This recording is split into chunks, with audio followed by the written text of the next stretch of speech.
रुख करते हैं इस वक्त की बड़ी खबर का। भारत समेत कई मुल्क में एक्स का सर्वर क्रैश हुआ है।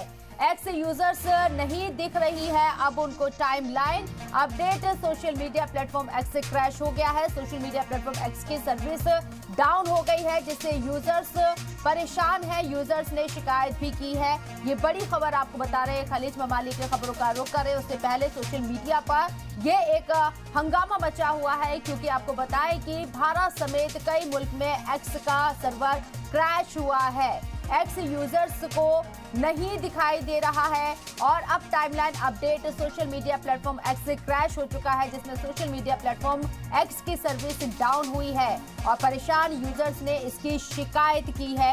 ये तस्वीर भी आपको दिखाई दे रही है कि किस तरीके से अगर आप एक्स के यूजर्स हैं तो अगर आप अभी इस साइट को इस्तेमाल करना चाहते हैं तो आपको दिक्कतें होंगी, क्योंकि सर्वर क्रैश हो चुका है।